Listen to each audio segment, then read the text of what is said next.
केजरीवाल बोले हर कोरोना मरीज की होगी जीनोम सीक्वेंसिंग, बूस्टर डोज की इजाजत दे केंद्र। दिल्ली में ओमिक्रॉन के बढ़ते खतरे को देखते हुए कैबिनेट और दिल्ली आपदा प्रबंधन प्राधिकरण की बैठक के बाद मुख्यमंत्री अरविंद केजरीवाल ने प्रेस कॉन्फ्रेंस की।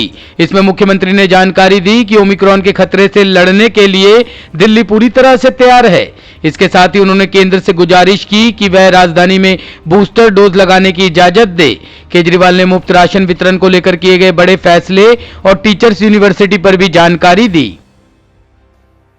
केंद्र सरकार से मेरा निवेदन है कि अभी दिल्ली में हमने लगभग 99% लोगों को फर्स्ट डोज दे दी है, 70% लोगों को सेकेंड डोज दे दी है।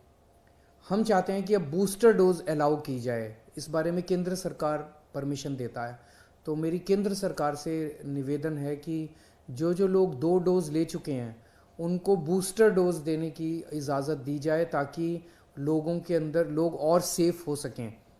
दिल्ली में अब हमारे पास पूरा इंफ्रास्ट्रक्चर है। अगर बूस्टर डोज केंद्र सरकार अलाउ करेगी तो सबसे पहले हम अपने हेल्थ वर्कर्स को दे देंगे और फिर बाकी जनता को बूस्टर डोज दे सकते हैं। आज दिल्ली की कैबिनेट की भी मीटिंग हुई और उसमें एक सबसे अहम फैसला जो लिया गया वो ये कि दिल्ली टीचर्स यूनिवर्सिटी बनाने जा रहे हैं हम, दिल्ली में टीचर्स तैयार करने के लिए। दिल्ली की कैबिनेट ने आज एक और अहम निर्णय लिया। अभी तक जब से कोरोना काल शुरू हुआ है हम दिल्ली के अंदर लोगों को फ्री में राशन दे रहे हैं। जो राशन कार्ड से अपना राशन लेने आते हैं उनको फ्री में राशन दिया जाता है।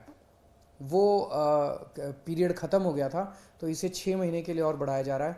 31 मई तक अब दिल्ली में लोगों को फ्री राशन देने की सुविधा बढ़ा दी गई है। 31 मई तक लोगों को फ्री राशन दिया जाएगा। नमस्कार। अखिलेश के करीबी राजीव राय के घर पर आयकर का छापा, मिले करोड़ों की टैक्स चोरी के सबूत। समाजवादी पार्टी के राष्ट्रीय सचिव राजीव राय के मऊ स्थित आवास पर आयकर जांच खत्म हुई। विभाग के अधिकारियों के अनुसार जांच में करोड़ों की टैक्स चोरी के सबूत मिले हैं। इस दौरान 14 निजी व सार्वजनिक बैंकों में 2 दर्जन से अधिक लॉकरों को सीज कर दिया गया है। शुरुआती जांच में राजीव राय के बेंगलुरु में संचालित स्कूल और कॉलेजों में डोनेशन के जरिए करोड़ों की धोखाधड़ी के सबूत मिले हैं। इस पैसे को कई शहरों में रियल एस्टेट में निवेश किया गया। पूर्वांचल के शहरों के साथ लखनऊ में भी करोड़ों रुपए की संपत्तियों के दस्तावेज बरामद हुए। ये परिवार की महिलाओं व परिजनों के नाम से हैं। अधिकारियों की पूछताछ में राजीव राय ने बताया कि उन्होंने कई कंपनियों में करोड़ों की फंडिंग की है, किंतु डॉक्यूमेंट में उनका नाम नहीं है।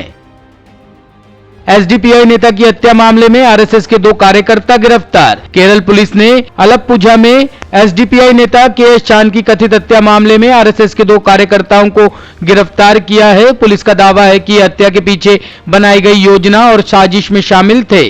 पुलिस ने कहा, हमारे पास पर्याप्त सुराग है और हम जल्द ही दोषियों की पहचान करेंगे। दरअसल रविवार को अलप्पुझा जिले में 2 पार्टी के नेताओं की हत्या कर दी गई थी। इनमें एक social democratic party of India के नेता है, जबकि दूसरे भारतीय जनता पार्टी के नेता है। इन घटनाओं के बाद रविवार को पुलिस ने क्षेत्र में धारा 144 लागू कर दी थी। केरल रेल मंत्री अश्विनी वैष्णव ने रेवाड़ी में कंटेनर फैक्ट्री का निरीक्षण किया।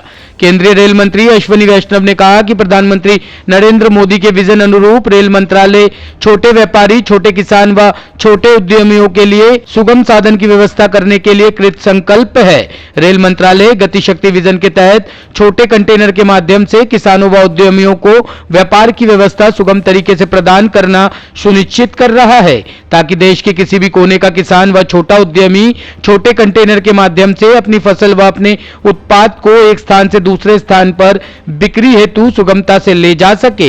रेल मंत्री वैष्णव रविवार को रेवाड़ी जिला के गांव पाली स्टेशन के समीप गांव मामड़िया ठेटर में स्थित Kalyani cast tank private limited में छोटे कंटेनर निर्माण प्रक्रिया का जायजा ले रहे थे।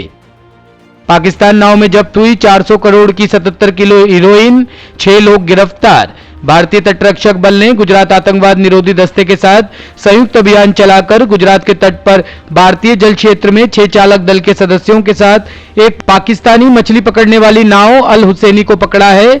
रक्षा विभाग के जनसंपर्क कार्यालय से मिली जानकारी के अनुसार इसमें लगभग 400 करोड़ रुपए की 77 किलोग्राम हेरोइन जब्त की गई है।